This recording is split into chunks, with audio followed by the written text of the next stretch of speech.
In 3, 2, 1, hello and welcome everyone to the No Outlet Podcast. And let me tell you something. For those of you in our studio audience, for those of you listening remotely, you are in for a treat. First of all, it's a night of firsts. It's the first time they were interviewing two people at once, number one. And these people also, it doesn't matter, if it's both of them or if one of them were on, they hold the record for longest time being married on the No Outlet Podcast. They are two of my favorite people. They just celebrated 53 years of being married. They're happy, they're fun, they're smart, they know how to have a good time. They have raised an absolutely amazing family and are part of an amazing family. And they're amazing people who have been so welcoming to me. So please help me welcome to the No Outlet Podcast, Mr. and Mrs. Paul and Jean Lamoureux. How are you guys doing tonight? Good. Great. Excellent. Good to hear. So we're going to play a game called 20 Questions. And as you could probably guess, it always starts in the same place. And that's with question number one. Question number one, do you believe that aliens have visited our planet? No. No. Wow. That was a quick and resounding double no. There's no chance they've been here. No. Okay. Perfect. That means, folks, we're talking to two aliens. Okay. Here's the next question. There's a saying, and it goes like this. Beer before liquor, never sicker. Liquor before beer, have no fear. So with that, does the saying liquor before beer, have no fear, does that have any basis in fact? Yes. Yes. Okay. Would you mind expanding on that answer? Because I think that's important information for people to have and to use. No. Perfect. Okay. I'll take that. All right. Now, here's an open-ended question that will require more than a one-word answer. So we're just getting warmed up here. Okay. So you are both lifelong New England residents, and you've lived in Sudbury for a very long time. What made you want to first settle in and raise a family in Sudbury? Well, it's interesting. We actually moved to Sudbury because I worked in a town west of Sudbury, and Jeannie worked in the town east of Sudbury. Okay. And so it just actually became a very convenient location. And at the time when we moved in, it was farm country. It wasn't built up. Yeah. It was a very small community. And it was wonderful, and it still is. Yeah, I was going to say it still is wonderful, and clearly there's more houses now than there were then, but I think they've done it. Whoever's in charge of the zoning, I think deserves a medal, because there are many towns that have gone through that same type of growth pattern and look, totally different and almost unrecognizable. Whereas I still drive through Sudbury and I feel like, wow, this feels like, it feels like an old town with, not a lot of buildup. So it still feels nice there. Yeah, absolutely. And they have made a concerted effort to keep the town in the shape that it's in. Yeah, no, absolutely. And Gene, feel free to play fact checker. If anything that he says is just completely off base, you jump right in and give him hell, and let's correct it for our listening audience, okay? Okay. Okay. That's why our marriage has stayed together so long. Well, that's good to hear, and since you just pardon me, since you just mentioned that, I'm going to skip it. Does that lead you into another question? Yes. Well, I'm actually going to skip ahead because it's now topical. So I'm going to ask you this question now. What is the secret to staying married for so long and still having a genuine smile on your face? It's cheaper to keep her. Okay. He's smiling. He's smiling. I think that's perfect. I am not going to ask for anything more than that. If you guys are both happy with that answer and you're smiling, then that's the answer. You know, we can elaborate on anything, but in all seriousness, besides it being cheaper, is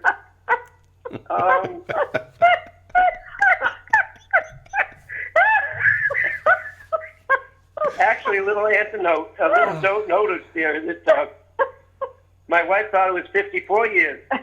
Oh, is and that? We've been married, and I had to correct her and said 53, and she nicely said to me, "Certainly feels like 54." It sounds like you kind of walked into that one, Paul. I know. God, not easy. It's not easy, that's for sure. So, No, but I think truly respecting one another and being nice to one another. Oh, God, he's getting serious.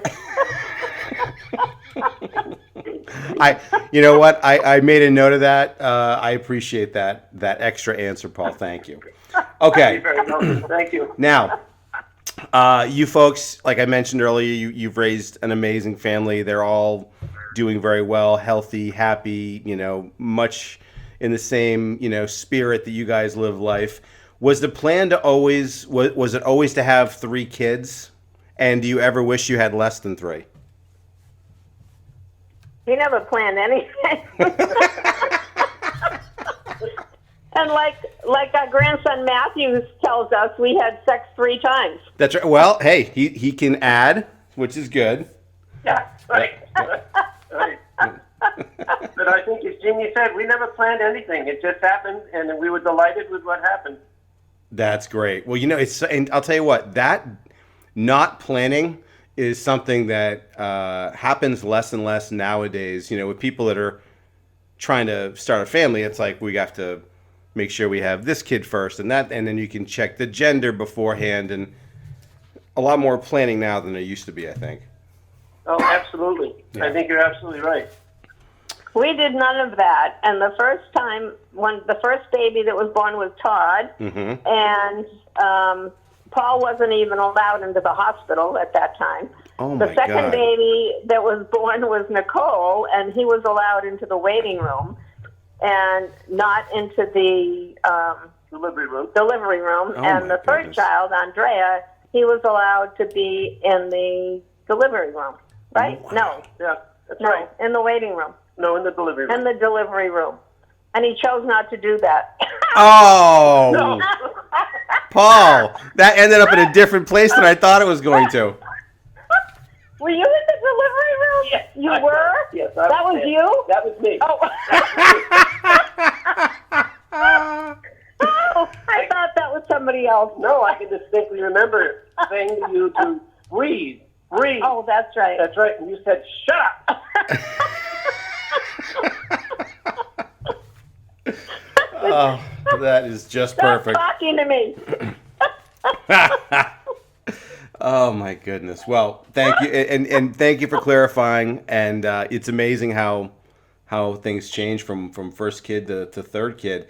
And That's right. in addition to children, you probably also have had. We did have dogs. Okay, there you go. I was going to say you've had family pets. So of all the family pets that you've had over the course of raising your family, which one was your least favorite? Least favorite. Least Oh. favorite. Wait a Wow. minute. Least Least favorite favorite pet. Oh, Least- all right. Not yeah. our kid. We're going to get to that one in a little bit. Yeah. Oh, okay. Yeah. Gosh, I don't know. We only had one pet. We loved our dog, and our cats. We loved our cat. We had Oh, that's right. 2 cats when we first got married, Hummer and Strummer, and they were Hummer and they were- Strummer? Hummer and Strummer. Okay. I love the names. They had 17 children together. We had to take them to a cat house. Yeah, we did. We had to take them to a cat house because we couldn't handle 17 cats in our little tiny house. Can't imagine why anyone would want to have to handle 17 cats in any size house. That's Well, the amazing. Hummer and Strummer just kept going at it, and they kept having these litters every 2 months. It was. You can't. You just can't stop Hummer and Strummer. You just can't No. stop them. We tried. Yeah. All right. So this is probably, I would say, the very first difficult question. Okay. So 2 of the following 3 things have to go away forever. You'll never see 2 of these 3 things again. So one stays around. And the 3 things are wine of all varieties, beer of all varieties, or hard alcohol of all varieties. 2 of those things have to go away. 1 sticks around. And you guys have to only pick one. So it's not like Gene can say, oh, I want this, and Paul can say, I want that. It's got to be the same answer. I'm leaving.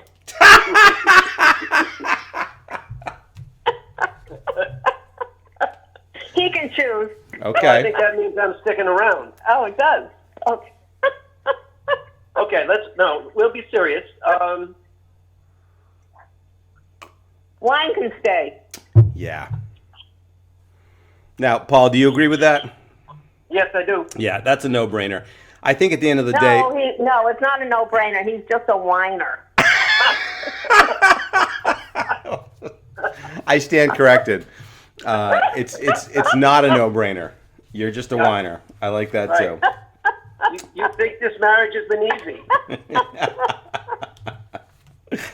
Oh, goodness.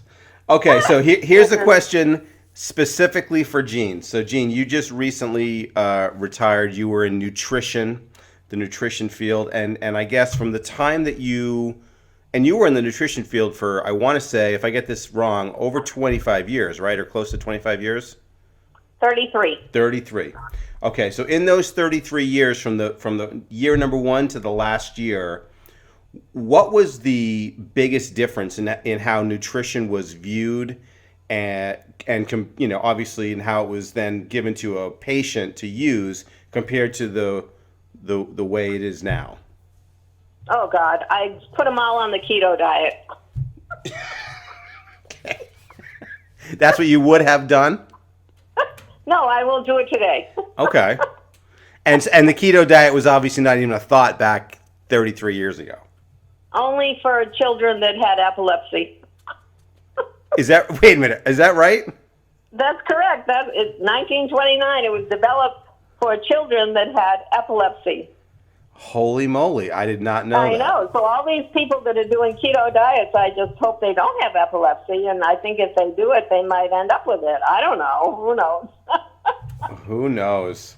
Wow. Well, see, this is an educational show. I did not know that. I see people in my audience here that are just shaking their head. They can't believe they just learned that too. So that they probably can't. And they're probably saying, and she's a dietitian? Hey, they can say whatever they want. I know what's going on. All right. Here's a philosophical question for you. Do the ends justify the means? Is this still to me or is this to Paul? This is to both. This is a team play. Do the ends justify the means? No. I think it's the journey. Okay, I like that answer. Well, wait a minute. Give me a shot at it. Yep. That I think there are times the ends do justify the means. Okay. And sometimes it depends on which end you're on. Okay.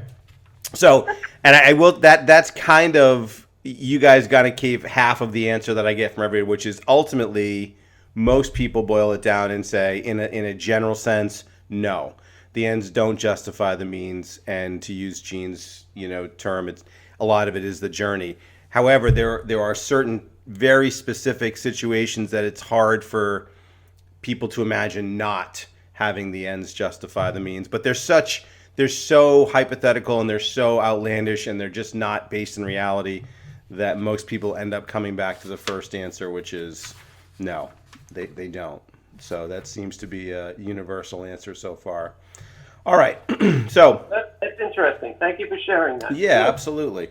All right. So in the last 40 years, right, there have been a lot of changes in technology. What's available to us, everything from, 40 years ago, there wasn't a DVR box, there wasn't any cable TV, to now, you can watch TV of any variety or any movie you want on your phone when you're flying at 35,000 feet. I mean, the list of technology innovations that have happened in the last 40 years is mind-boggling. But in a general sense, would you say that the advancements in technology over that period of time have done more to help or to harm our society? Well, can go both ways. I think, it's a combination of both, I think. Yep. I think without the technological advances that have been made, we would be in the dark ages still. But I think that we've also, I think it happens with everything. We abuse everything we get. Yep. Yeah. So that, for the time that it was being developed and everybody was enthusiastic about various breakthroughs and so on, that was exciting. And then, unfortunately, it either becomes such a demand for your attention that you're losing sight of a lot of the wonderful things that are going on in the world because you're blinded by all of this technology and getting sort of sucked into it. Yep. Yeah, so I'm thinking high tech, low touch. I think, people are not connected as much as they used to be, and because of all of the technology, they're not getting the personal relationships with people so much because they're always on their phone or they're on the computer or whatever.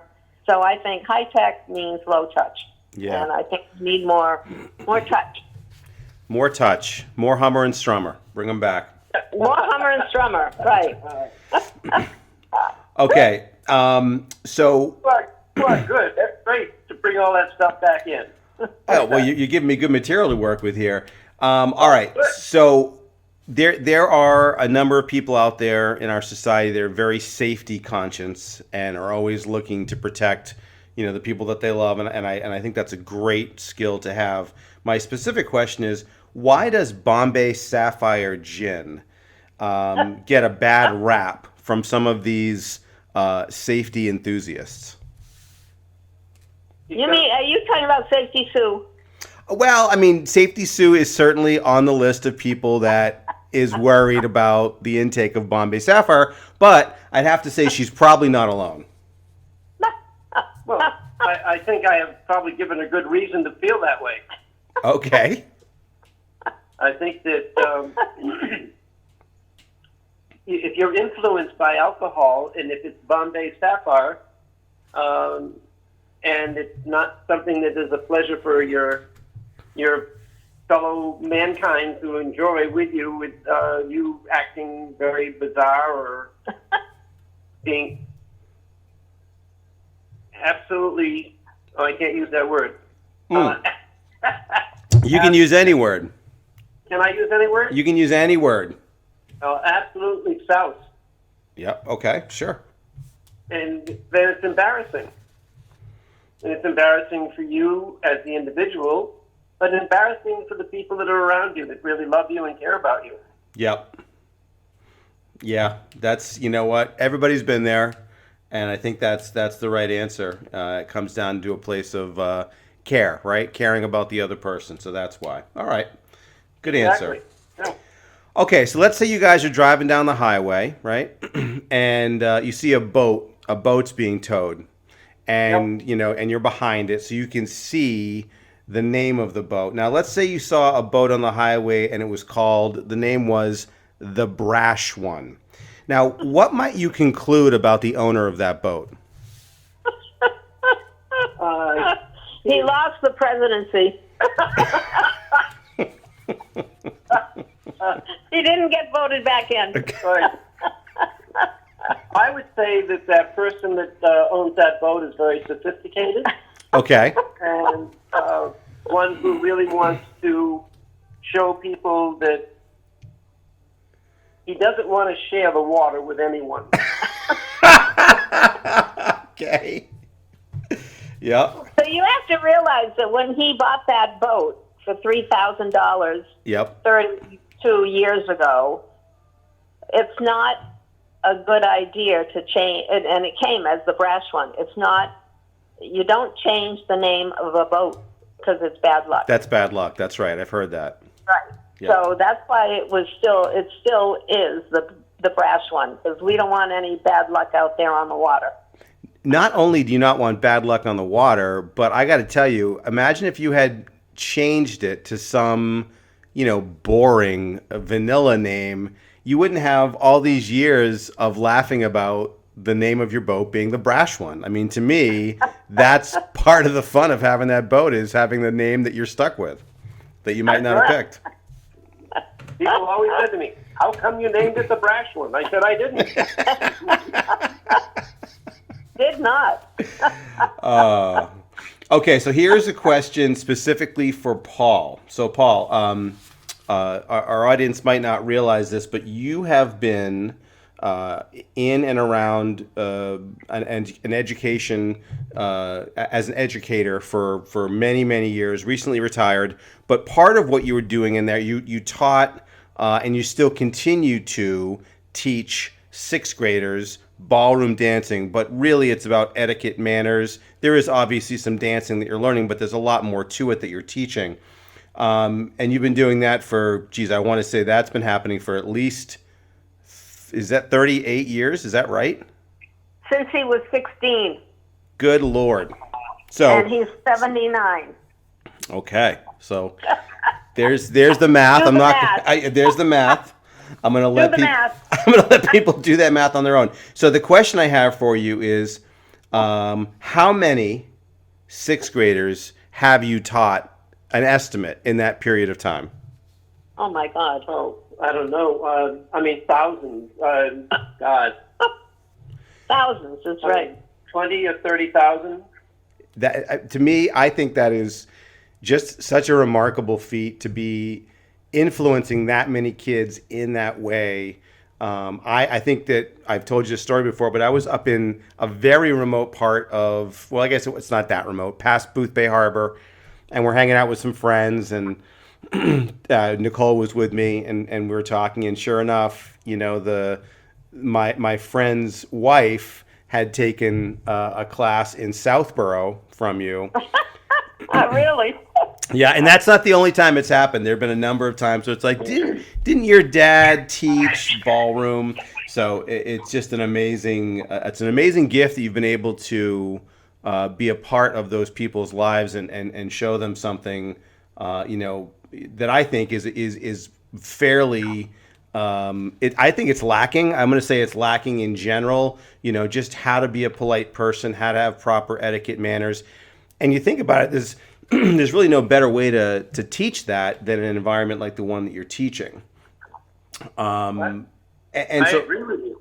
So as a follow-up question to that, from the very first time you started doing it, when you were 16, to the last time obviously it's on a little bit of a hiatus right now because of COVID, but the last time you did it, what's the biggest change that you've noticed in sixth graders' personality, their demeanor, overall, from when you started to the last time you did it? Well, just recently, the biggest change has been you can't dance with your partner if you're 6 feet apart. Yeah, that's a big change. Yeah. Yep, that was one of the biggies. Yep. You know what? I think that even back in the 60s and now in the 2020s, that students at that age, 6th grade, 7th grade, they still have the same need to be loved, to be cared for, to want to be someone special. Yep. And they really want to know how to do that without making a fool of themselves. And often, just because they don't know the right thing to do at the right time, they don't do anything. And then they think about it later. They think about it later and they say, gosh, I wish I said this or that. And when I used to say to all of the students, my goal was to help all of the students to be socially self-confident. and and I would say to them, all you need to do is know what is the right thing to do at the right time. And pretty soon, the kids would say to me, when I first said to them, well, you need to say, may I have this dance, for instance. Mm-hmm. And they looked at me and they say, may I have this dance? And I would say, yeah. And then later, as we continued in the process, I could say, would you like to dance or whatever? But they got the point of you politely ask someone to dance. And Right. you also need to know how to politely accept that invitation. You don't say no. You don't say, yeah, if I have to. You just, you have to learn how to just be able to be comfortable enough to say the right thing. And pretty soon they do. Yeah. And it was just, I just loved doing what I did or do and seeing the growth of those kids when they became more confident. And also when I had people who came back and they insisted that their grandkids came to my class because they had been in my class. Right. Yeah. But they also said, I think I took dancing class with your father. Yeah. Because I think, I remember taking a dancing class with a Lamero. I think it was your father. That's right. It's true. Because now he has grandchildren, which is amazing. Oh, my goodness. I know. It's amazing. It is amazing. Okay, so this one last final ballroom dancing question. And so I know all three of your children actually took ballroom dancing from you as part of being a sixth grader in Sudbury. Who was the best student and who was the worst student? About your children? Of your three children, that's correct. As far as dancing class? That's right, yes. Well, It's raining men. Hallelujah. It's raining men. Who is that? Oh, That was Todd, I think. It's a great question. It's also interesting to think about not only our three kids, but it was the group of kids they were with at that time in school. Okay. Because every year that I ever taught any group of children, there was always a different feeling with each class. And so, and at the time, I taught when our kids went through it, I taught 6th, 7th, and 8th grade. So the kids had the opportunity to be with me for 3 years. Mm-hmm. And Todd lucked out because he only had to go when he was in the 8th grade, because that's when I started in Sudbury. And so his class they were really good. Nicole's class was very social, as you can well imagine. That's not a surprise. Yep. No. And in Andrea's class, they were very caring about one another. And yet they weren't as social as Nicole's class. Interesting. Yeah. So to say which one was the best, I don't know, because I think all of them enjoy dancing, which is all I really care about. Yep. And they all are socially confident, and they really present themselves well. And that one of the real pluses has been that Nicole has been able to help me and assist me as an assistant teacher in some of the bigger classes that I have. Yeah. And it's interesting that she does that with me in Sudbury. And I keep wondering who's the more important teacher. Because when the kids come through the door, no one comes over and says, hey, Mr. Lamero. They go over and say, where's Nicole? She lights up a room. Lamb. Where's Lamb? Where's Miss Lamb? Right.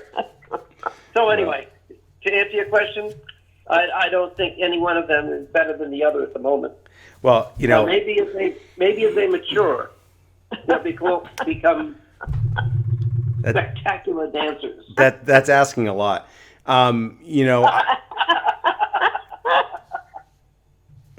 And I think, you obviously were a very successful educator, but if you wanted to, I think with an answer like that, you could have gone to politics, because I feel like I feel like you answered the question, but you really didn't. But I like it. Yeah, That's good. he bridges a lot of questions. Yeah, it's a skill. That's another reason the marriage has lasted. That's right. Okay, so here's I always say, Oh. you remember, I always say, was that your first answer? Okay. So here's a couple of questions for both of you. So Okay, are we helping you with this? oh, We're absolutely. really enjoying this interview. Well, Okay, so excellent. what's the next question? That makes three of us. All right. So the next question is this: what is the best concert that you two have seen together? Oh, wow. That's concert. Best We concert. don't go to concerts. So we don't go to concerts. That's concert? Yeah. What do you think? And you go back to Jersey Boys. even a million years ago. No. A million years ago? Well, Oh. Yeah. Wayne Newton? Oh. Wayne Newton in Boston. Maybe. That sounds fun. That sounds like fun.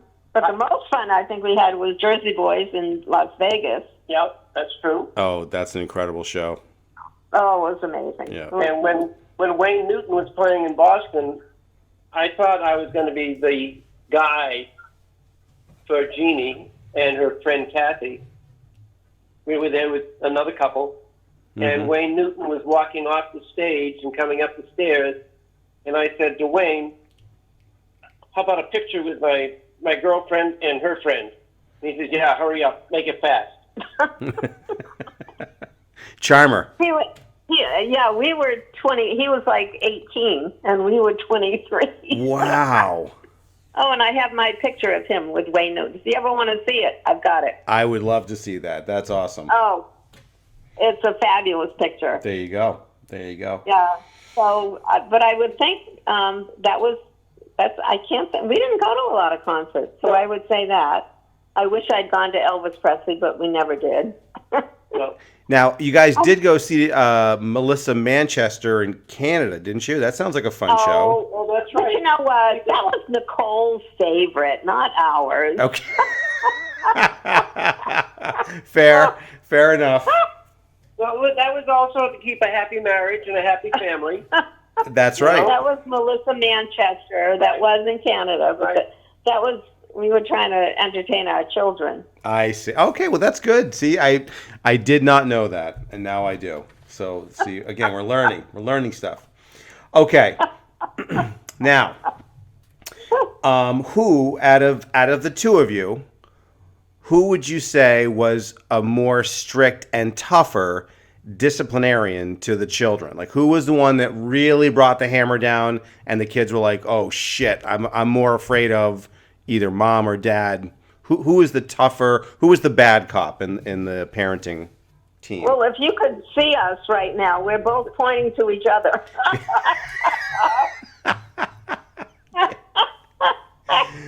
Okay. I don't.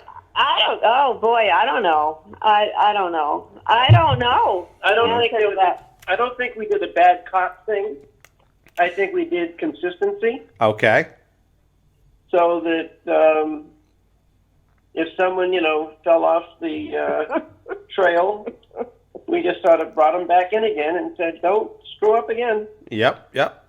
and we continue to do that. I think that I think Jeannie was actually probably more consistent and I use the word stable than I was.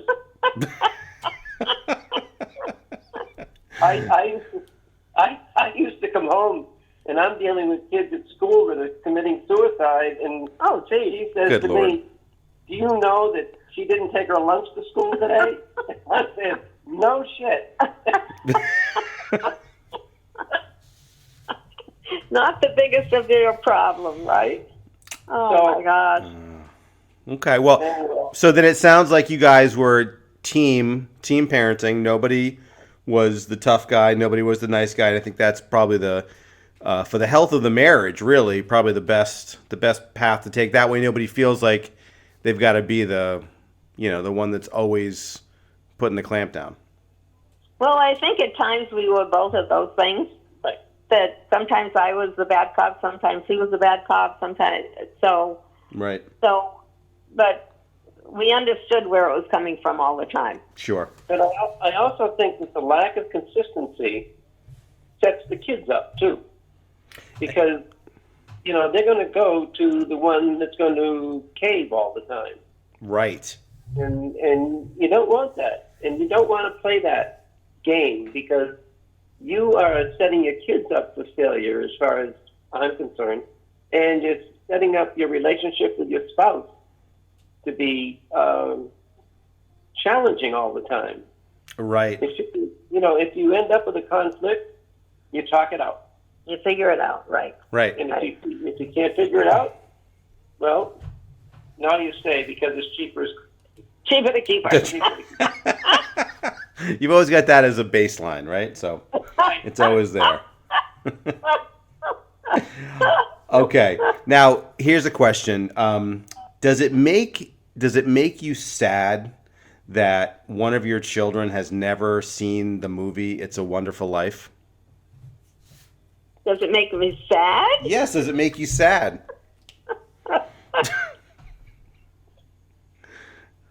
It doesn't make me sad, no. Okay. It makes me wonder why, because it's on every Christmas. It's like, how can you not see it? It makes me wonder why, too. Paul, Yeah, it's like, it's out every single Christmas. Come on. I agree with you. Jimmy Stewart. Oh, my God. Yep. How about To Kill a Mockingbird? Has she seen that? Oh, I doubt it. Well, that I would be sad if she hasn't seen that. Okay, there you go. That's a fabulous movie. Fabulous. I agree.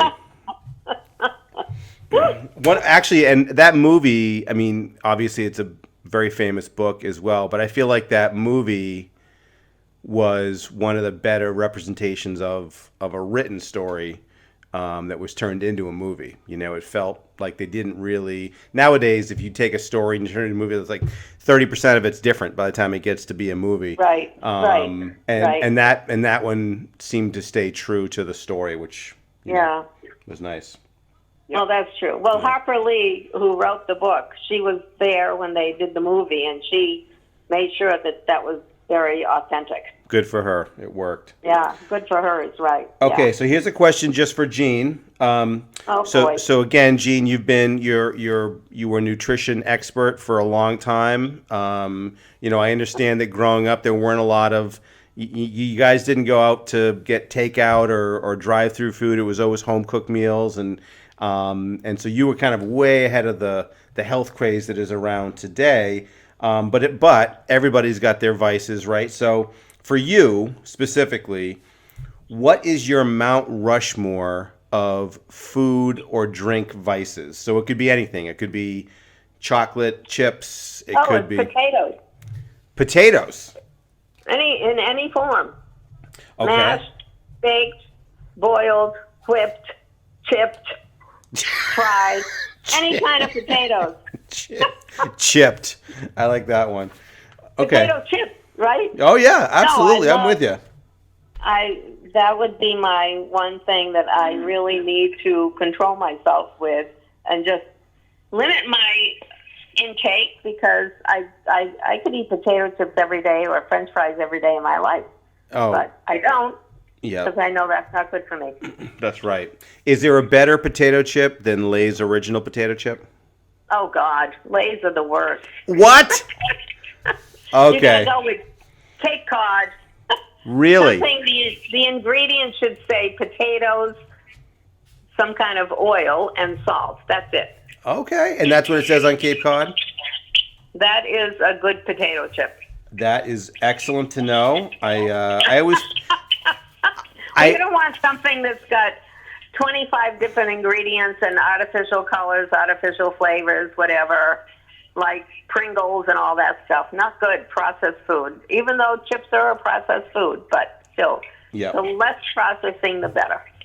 Agree. Okay, so I'm picturing a Mount Rushmore with 4 different, like a bag of chips, a thing of French fries, a thing of au gratin potatoes, and then maybe some mashed potatoes. So that's the Mount Rushmore of vices. I like that. That's good. Okay. Question for both of you. What is the one piece of advice that you would give to anybody who has just gotten married or just about to get married?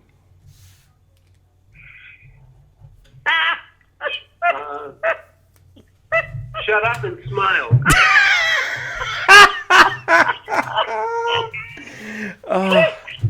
Well, I got to tell you, that's not bad advice.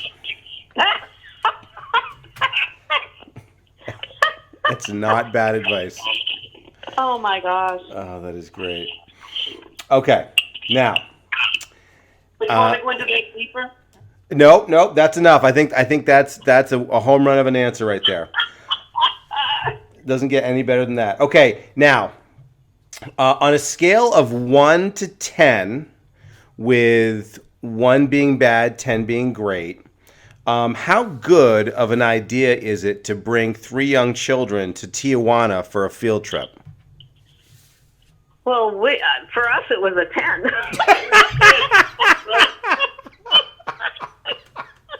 As long as they didn't drink the water, they were fine. There were more life lessons taught in that one little trip than we could ever do in our life. Yeah. You got to remind me, what was the name? No, and I'm all for traveling, especially traveling at a young age internationally. You do learn, you learn stuff that you would never learn any other way. There's no doubt about that. Well, nobody got their ankles shot off, so that was good. That is very good. Yep, that's And a win. You've never traveled with us. That's true. So, Paul, remind me. There's still time. That there is still time. Absolutely. Paul, remind me of the name of that drink that you had just heard about, and you asked the bartender. I think you were not in TJ. You were in California, but you were trying to be so cool, and you asked the bartender about this one drink, and they were like, "I don't know what the hell that is." Remember? Yeah, it was. We were at Alioto's in San Francisco. Right. And Okay. I was sitting there with We were Four sitting kids. in the waiting area for our table. Yep. and we had these little kids, and we were all having Shirley Temples, and I had scotch. And this guy said to me beside me with his girlfriend or wife, he said, "You ought to try a pussy warmer." No. No, it was not that. It was a leg spreader. Oh, then it became a pussy warmer. That's right. You had to work up to that. Yeah. He After. said to the guy sitting there, he says, "What do you drink? What is that drink?" And the guy said, "Oh, it's a leg spreader." "Oh, really? Okay. Bartender, I'll have one of those." The guy said, "I'll buy you one of those." Oh, that's right. He said, "I'll buy you one of those." So he said, "How do you like it?" I said, "I loved it." And he said, "So how about a pussy warmer?" I said, "Oh, okay, we'll do that next." So then I thought I was so international. I came back, and we were up in New Hampshire at a restaurant, and I said, "I'll have a Leg spreader. leg spreader." And so I told them how to make it, and so on and so forth. The guy, it blew their minds, and they're saying, "Holy cripes!" And so what did We they don't do this in New Hampshire. Right. So what they did, because it had to be warm. Of course. I can avow to that.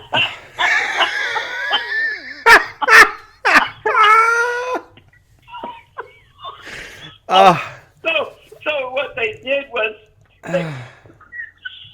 can't even.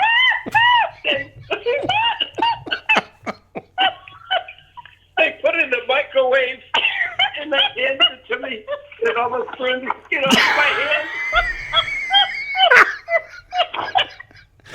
Oh God. Oh my God. We never went back to that restaurant.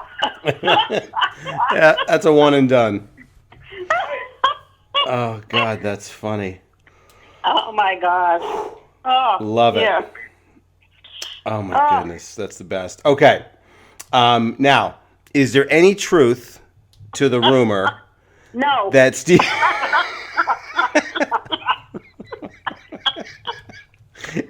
That's a good place to start. Is there any truth to the rumor that Steven Tyler from Aerosmith baptized all of your children? No, there's no truth to that. No. Who told you that's just an outright lie? Oh, that's fake news? That is fake news. Really fake news. That is Okay. fake news. He came and visited the guy that lived next to us in Okay. Sudbury on a little house on Concord Road. Yep. And Nicole was just born like a month before, and Steven Tyler came by because Frank, who was Columbia Records. he was Columbia Records, and he had brought this group, Aerosmith, to Boston from wherever. Oh, awesome. And he, Trying to first of promote. all, I know he was trying to promote them. And so they were gathering at Frank's house right next door, and they were playing outside in the backyard. And Steven Tyler came over. He said, "Oh, cute little baby, let me take her." And he was playing the flute, and Nicole was in his arms, and he's walking around the backyard. And yeah, that was Steven Tyler of Aerosmith. And we heard the record, record that they were, what was it, a demo, and Frank said, "Hey, come over and listen to this." We said, "Oh, these guys are never going to make it." It's like, oh my God. Oh, they're horrible. Oh, heavy metal. No, they're never going to make it. Oh my God. That was a true story. They're no Wayne Newton, that's for sure. Oh, I tell you. And Frank Connolly was his name. And, Frank Connolly. Yeah. and he had brought the Beatles over. Wow. Yeah. So he was at the top of his game, and he really thought the Aerosmith was going to be at the top of their game. And Jeannie and I said, not a chance. Obviously, he didn't listen to us. Future musical but he talent did. to go. He cradled Nicole in his arms, and he was walking around the backyard, and he was playing. Oh, my gosh. Oh, that is We so didn't cool. know who they were. We were kind of thinking, watch out for that guy. He looks kind of crazy. Yeah, I can see where the radar would go off with someone that looked like him for sure. Yeah. Yeah, Okay. We let him carry our baby around the backyard. I know. Well, hey. Oh, my God. It was a different time back then. It was a different time. That's what it was. That's true. Right. That's right. Okay, so we are. Time flies when you're having fun. We're down to the last question. Oh, no. I know. Can you believe it? It doesn't seem like it's possible, but here we are. The Jeopardy isn't over yet. Exactly. Well, you can just rehash the whole thing afterwards and see how much of it you made up and all that stuff. So, okay. So the last question is this. Again, you guys both worked for a long time, and you both recently retired, which I think is such a smart move. You guys are both active, happy, healthy, moving and grooving, so it's a good time to do it.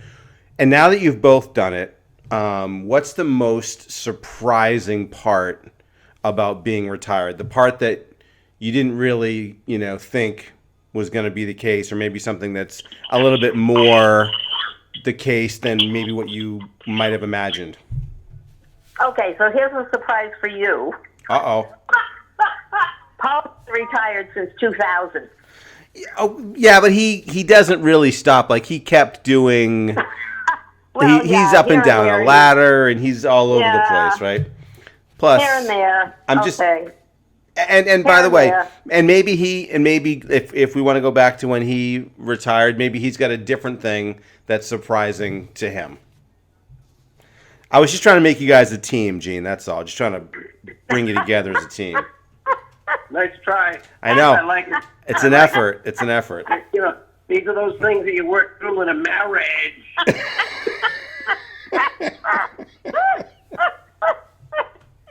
Okay, so for me, Yes. it's what's amazing to me is that I never think about my job Oh, that's awesome. and not being there. I just don't ever think about it. I just don't. It's just amazing. That is amazing to me that I don't say every day, "Oh, it's Monday. Okay, it's Tuesday. Oh, I don't have to go to work tomorrow." I don't ever think about it. I just don't. It's just amazing to me. That's awesome. That's And ideal, really. The thing I've noticed since she has retired and I am retired, Yes. and we're around the house all the time, is that when I say I'm going down to work at the food pantry, she says, "Oh, good."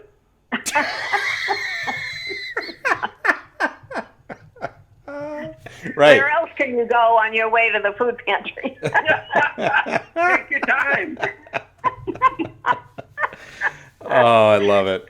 Well, Oh, my listen, God. you guys have been, as advertised, fun, smart, happy. I appreciate you being on the No Outlet podcast. You should see my studio audience. They're standing up. They're cheering.